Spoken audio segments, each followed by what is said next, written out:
Well,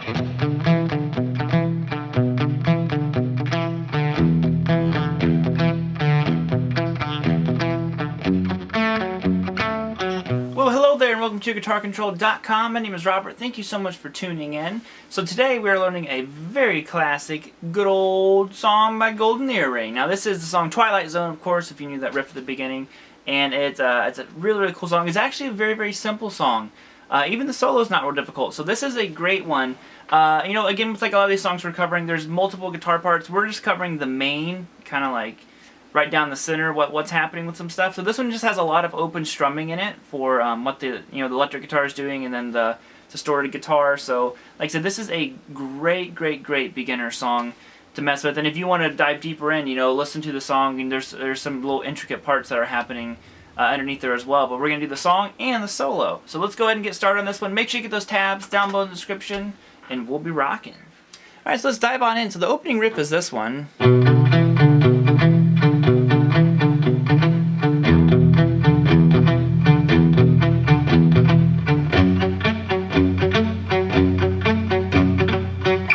And what's kind of going on here is it's almost like it's confusing, but not at the same time. It's a pretty simple pattern, but they just kind of like flip it around.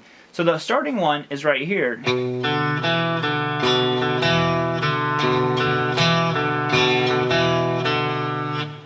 I think it's kind of funny because the chords to the song are B minor, E, and F, and that's what they're basically outlining here. So it's like a song that's like nothing but these chords, other than the one little like pre-chorus part. So what I'm playing here is the second fret on the A string, open D, then I go second fret on the D, and then open D again.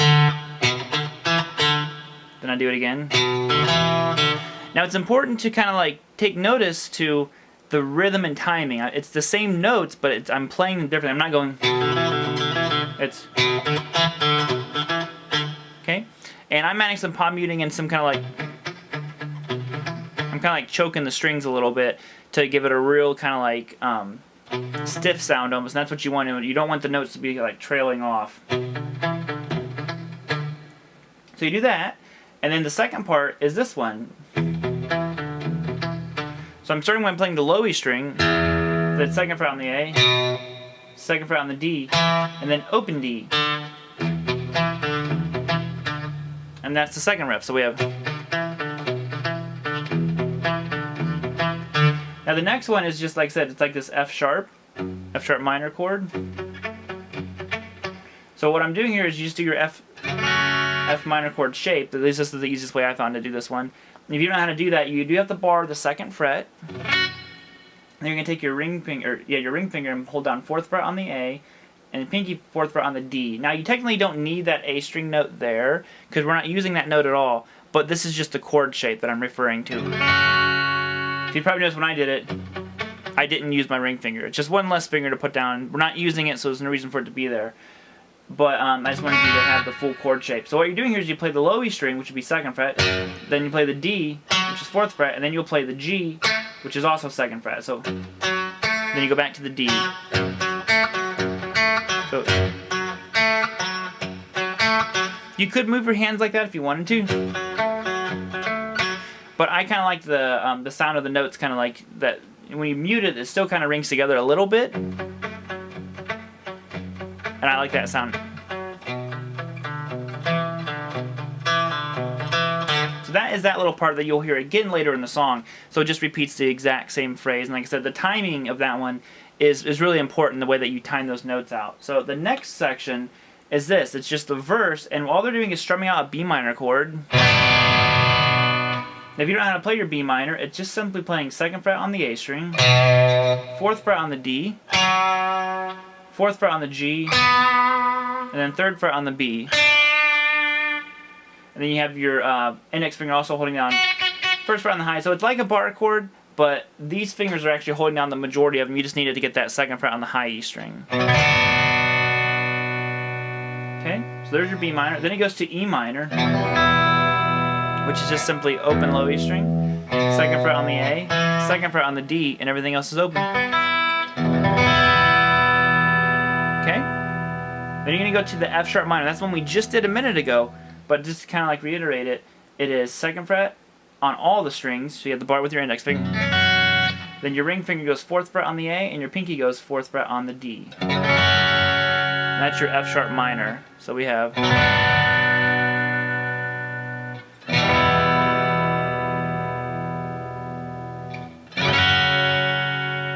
Then back to B minor.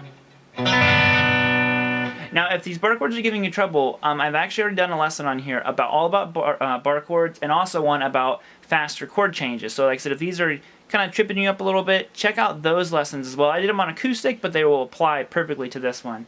Now that is that section right there of the verse. Now the next part, there's a little bit more distortion going on here, so we're going to go...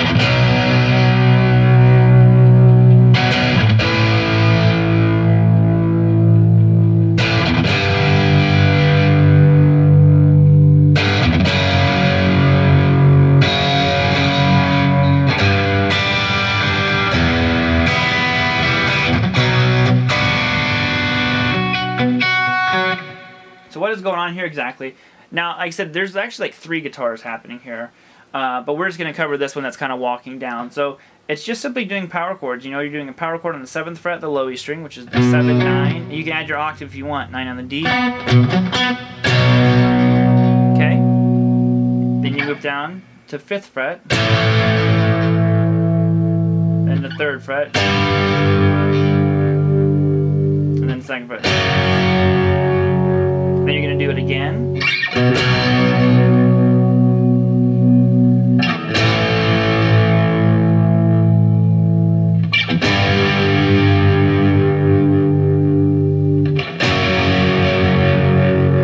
Okay. Now, I know that's not exactly the most exciting thing. A lot of times when I play this song, I'm just going to...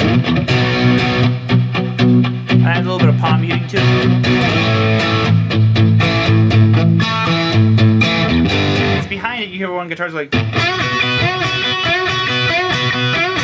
Lots of little things happening. And then once you finish it, now the kind of like the very end of the chorus is just a G major chord, which is 3rd fret low E string, 2nd fret on the A, open D and G. Now I'm going to add this B note here, so I'm going to play 3rd fret on the B, and then my pinky finger, I'm sorry, D note, and then my pinky's going to go 3rd fret high E. G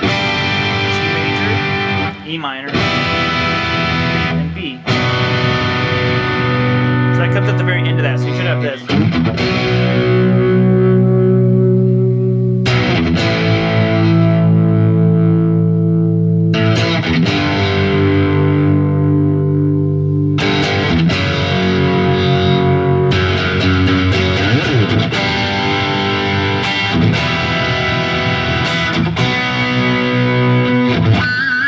They don't do a pitch harmonic there, but I do.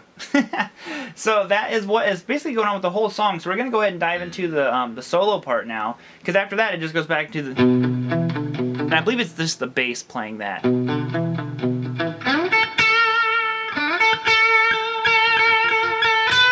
So let's go ahead and start working on that solo. So the way the solo kind of kicks off here, you start off by playing 11 on the G, and then 10th fret on the B twice, and back to 11. Then you're just going to sit there and play 10 a whole bunch of times, actually. Now notice I'm adding a little bit of vibrato onto it, so it's like... Then you go back to 11, then 10, then you're going to go to 12 on the B, then back to 10, and back to 12. That's that first little opening section of it. So now we're going to have to go all the way up here to 16th fret. So you're going to play 16 on the G, 15, 17 on the B, then you're going to be bending 17, then an unbent 17, then 15, then you go back to 16, and then 15. Bending 17 again, then 15, 16 on the G, then you go back to 16, then 15, 17 on the B, bending that 17 again, I know it's getting repetitive, then 15, then you're going to go 16, 14 on the G, then 16, 14 again, okay, then back to 16, 16, 15, 17, and we're almost home free. Then you're going to bend 17 again, then 15, then 16 on the G, back to 15, and bending 17, 16,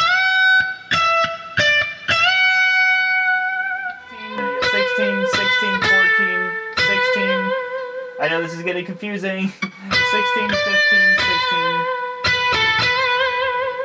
Then we have this little chord shape here that we're going to do like this. So it just goes to 10th fret on the high E string, 12th fret on the B, and 11 on the G. Then you go to this one, which is 9 on the G, and 9 on the high E, and 10 on the B. Okay? So basically we have a B minor.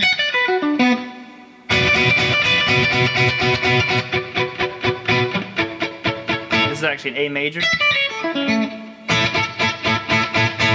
Okay, then you go back to the first one. Now we're going to go... This is holding down 11 on the G, 12 on the B and high E. Then you go to 14 on the high E. And that is all of the song. Alright, thank you so much for tuning in today. Hope you enjoyed the lesson. Like I said, make sure you get those tabs. And I think that'll be pretty much it. Like I said, just a really, really great song. Especially if you're not used to doing some of that B minor, you know, E minor, the F minor. That was kind of like barre shapes of chords. This is a really good song because it's music and it just sounds fun. And it's a great way to learn how to do that stuff. So I will see you next time and have a great day.